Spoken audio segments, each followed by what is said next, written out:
सुप्रभातम प्यारे बच्चों। आप लोगों का आपकी अपनी हिंदी क्लास में बहुत बहुत स्वागत और अभिनंदन है। प्यारे बच्चों, आज की इस क्लास में हम लोग सीबीएसई बोर्ड के द्वारा 9वीं कक्षा के हिंदी व्याकरण पाठ्यक्रम के अंतर्गत निर्धारित प्रत्यय का अध्ययन करेंगे। प्यारे बच्चों, प्रत्यय शब्द दो शब्दांश से मिलकर बना है। प्रतिधन अय, प्रतिधन अय, इन दो शब्दांशों से मिलकर के हमारा प्रत्यय शब्द बनता है। तो प्रत्यय में जो प्रति है, प्रति के ता में जो ई है, उस ई की जगह पर यण संधि के द्वारा या हो जाता है और उसके बाद फिर अय को जब हम प्रत्यय में मिलाते हैं तो हमारा बन जाता है प्रत्यय। यानी यण संधि वहां होती है जब ई या बड़ी ई, उ या बड़ा उ, री तथा री के बाद अगर कोई असमान स्वर आता है तो ई की जगह पर या, उ की जगह पर वा, री की जगह पर रा और री की जगह पर ला हो जाता है। यानी ई उ री ली की के स्थान पर या व र ला हो जाता है। तो प्रतिधन अय में ता में जो ई है, छोटी ई, उस ई की जगह पर या हो जाता है तो हमारा बन जाता है प्रत्यय। प्रत्यय का अर्थ होता है कि जो शब्दांश शब्दों के अंत में लगकर उनके अर्थ को बदल देते हैं वे प्रत्यय कहलाते हैं। उदाहरण के लिए जैसे जलज, पंकज।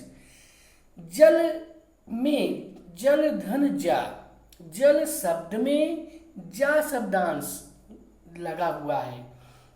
तो जल का मतलब होता है पानी और जा का मतलब होता है उत्पन्न। पानी में उत्पन्न जो होता है उसे हम कहते हैं जलज अर्थात कमल।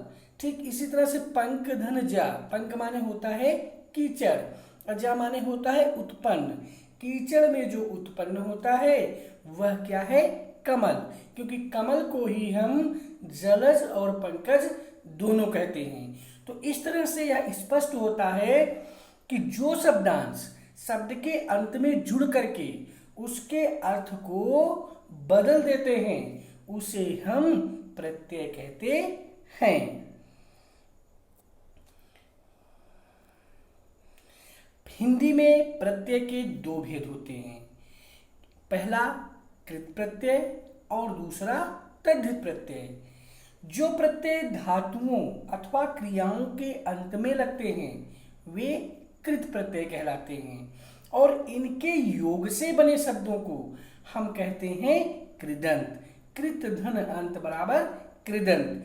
जैसे राखन धनहारा बराबर राखनहारा, घट धन इया बराबर घटिया, लिख धन आवट बराबर लिखावट। ठीक उसी तरह से हमारा जो दूसरा प्रत्यय का भेद है तद्धित प्रत्यय। जो प्रत्यय संज्ञा, सर्वनाम, विशेषण अथवा अव्यय के अंत में लगकर उनसे नए शब्द बनाते हैं उन्हें हम तद्धित प्रत्यय कहते हैं। अर्थात जो प्रत्यय संज्ञा, सर्वनाम, विशेषण अथवा अव्यय के अंत में लगकर उनसे नए शब्द बनाते हैं उन्हें हम कहते हैं तद्धित प्रत्यय।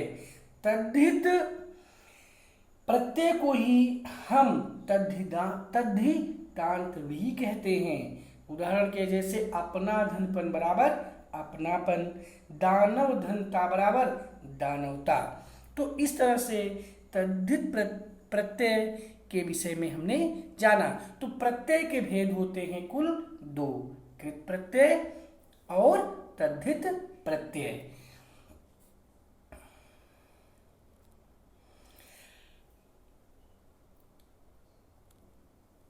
कृत प्रत्यय, जो प्रत्यय धातुओं के अंत में लगते हैं वे कृत प्रत्यय कहलाते हैं। धातु का मतलब होता है बेटा जी क्रिया।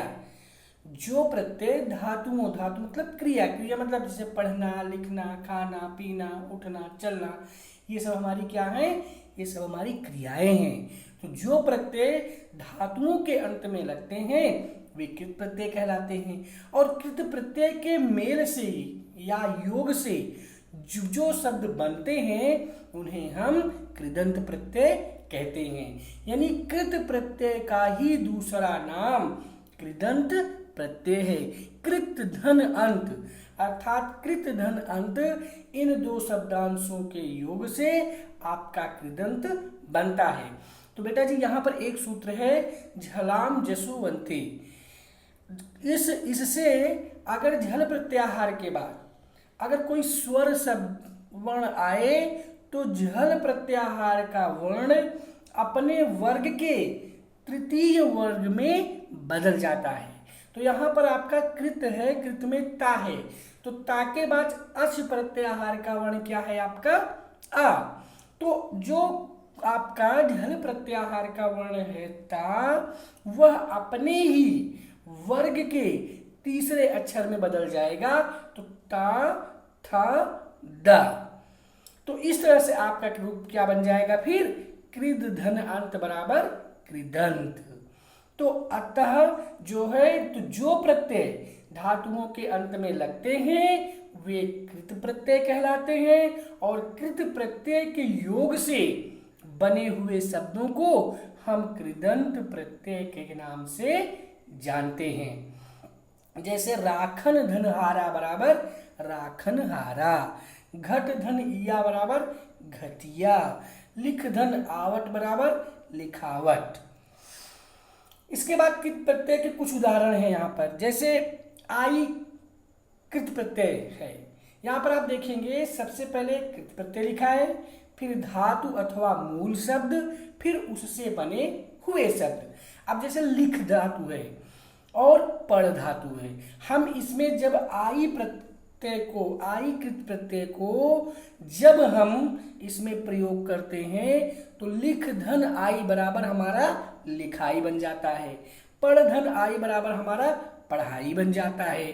तो यहाँ पर जो आपका आई है वह आपका कृत प्रत्यय है और लिख और पठ यह आपकी धातु अथवा मूल शब्द हैं और इनसे जो बना है आपका लिखाई, पढ़ाई, ये सभी शब्द आपके कृदंत शब्द कहलाते हैं अर्थात कृदंत प्रत्यय के अंतर्गत आते हैं। तो इसी तरह से जब हम लिख और पढ़ शब्द में ना प्रत्यय को जोड़ेंगे तो हमारा लिखना और पढ़ना शब्द बन जाएगा। ठीक इसी तरह से मिल और मन सब मूल शब्द में जब हम अन प्रत्यय को जोड़ेंगे तो हमारा मिलन और मनन बन जाएगा। ठीक इसी तरह से सूख, जाग और भूल इन मूल शब्दों में जब हम आ कृत प्रत्यय को जोड़ेंगे तो हमारा कृदंत शब्द सूखा, जागा, भूला बन जाएगा। इसी तरह से लिख, मिल और रुक इनमें जब हम कृत प्रत्यय के अंतर्गत आवट शब्दांश को जोड़ते हैं तो हमारा कृदंत शब्द बन जाता है लिखावट, मिलावट, रुकावट। इसी तरह से बोल और छल इन मूल शब्दों में जब हम आवाकृत प्रत्यय को जोड़ते हैं तो हमारा कृदंत शब्द बन जाता है बोल धन आवा बराबर बुलावा, छल धन आवा बराबर छलावा। ठीक इसी तरह से बोल और हंस इस मूल शब्द में जब हम ई कृत प्रत्यय को जोड़ते हैं तो हमारा कृदंत शब्द बन जाता है बोल धन ई बराबर बोली, हंस धन ई बराबर हंसी। ठीक इसी तरह से पी और भूल इन मूल शब्दों में जब हम अक्कड़ कृत प्रत्यय को जोड़ते हैं तो हमारा पी धन अक्कड़ बराबर पियक्कड़, भूल धन अक्कड़ बराबर भुलक्कड़ कृदंत शब्द बन जाता है। इसी तरह से लेना और देना ये दो कृत प्रत्यय हैं, मूल शब्द हैं। और जब हम इसमें कृत प्रत्यय के अंतर्गत दार शब्दांश को जोड़ते हैं तो हमारा बन जाता है लेन धन दार बराबर लेनदार, देना धन दार बराबर देनदार, यानी लेनदार और देनदार ये हमारे कृदंत शब्द बन जाते हैं। इसके बाद फिर जो है कृपा धन दया, कृपा और दया ये दो मूल शब्द हैं। इसमें जब हम कृत प्रत्यय के अंतर्गत आने वाले आलू शब्द को जोड़ते हैं तो हमारा बन जाता है कृपा धन आलू बराबर कृपालु और दया धन आलू बराबर दयालु। तो इस तरह से हमारा हम लोगों ने यहाँ पर कृत प्रत्यय के अंतर्गत आने वाले कुछ उदाहरणों के विषय में जाना। तो बेटा जी एक बार पुनः मैं आपको बता दूं कि कृत प्रत्यय जो प्रत्यय धातुओं अथवा क्रियाओं के अंत में लगते हैं वे हमारे कृत प्रत्यय कहलाते हैं। और जब इन प्रत्ययों को मूल शब्द के साथ जोड़ दिया जाता है तो इनके योग से जो शब्द बनते हैं उन शब्दों को हम कृदंत कहते हैं। जैसे लिखाई पढ़ाई ये हमारे सब कृदंत शब्द हैं। तो कहने का तात्पर्य है कि जो प्रत्यय धातुओं अथवा क्रियाओं के अंत में लगते हैं वे कृत प्रत्यय कहलाते हैं। अब प्रश्न यह उठता है कि धातु क्या है? धातु का मतलब होता है बेटा जी क्रिया। धातु मतलब क्रिया, जिसके द्वारा किसी कार्य के का करना होना इत्यादि पाया जाता है उसे हम क्रिया कहते हैं। जैसे लिखाई पढ़ाई, लिखना पढ़ना, मिलना, बुलावा छलावा इत्यादि ये हमारे जो है हमारी धातुएं हैं, हमारी क्रियाएं हैं। और इन क्रियाओं से अर्थात इन धातुओं के साथ जब हम कृत प्रत्यय का शब्द लगाते हैं तो वह हमारा कृदंत शब्द का निर्माण करता है। तो इस तरह से आपने कृत प्रत्यय के विषय में जाना कि जो प्रत्यय धातुओं अथवा क्रियाओं के अंत में लगते हैं वे कृत प्रत्यय कहलाते हैं। और इसके बाद आपने फिर धातु के विषय में जाना। धातु का मतलब होता है क्रिया। क्रिया का मतलब होता है जिससे किसी कार्य का करना या होना पाया जाता है उसे हम धातु कहते हैं। और धातु के अंतर्गत ही हमारा मूल शब्द आता है। मूल मतलब होता है मुख्य शब्द, जो मेन शब्द होता है जिससे हमारी क्रिया का निर्माण होता है, जिसमें हम कृत प्रत्यय को लगाकर कृदंत प्रत्यय का निर्माण करते हैं वह हमारा मूल शब्द होता है। जैसे पढ़ना में मूल शब्द क्या है? पढ़। लिखना में मूल शब्द क्या है? लिख। मिलना में मूल शब्द क्या है? मिल। मनन करना में मूल शब्द क्या है? मन। तो ये सब हमारे क्या हैं? मूल शब्द हैं। मूल शब्द मतलब मुख्य शब्द हैं। और जब हम अपने इन्हीं मुख्य शब्दों में कृत प्रत्यय को जोड़ते हैं और जोड़ करके जब हम उनके योग से एक नया शब्द का निर्माण करते हैं, एक नए शब्द को बनाते हैं तो उनसे बने हुए शब्द हमारे कहलाते हैं कृदंत प्रत्यय। तो इस तरह से आपने सीखा कि लिख धातु में जब हम आई कृत प्रत्यय को जोड़ते हैं तो हमारा कृदंत शब्द बनता है लिखाई। ठीक इसी तरह से पढ़ मूल शब्द में जब हम आई कृत प्रत्यय को जोड़ते हैं तो उससे जो हमारा एक नया शब्द बनता है, जो हमारा कृदंत शब्द बनता है वह है हमारा पढ़ाई। इसके बाद बेटा जी जो यह कृत प्रत्यय है इस कृत प्रत्यय को 5 भागों में विभाजित किया गया है। यानी कृत प्रत्यय के 5 भेद होते हैं।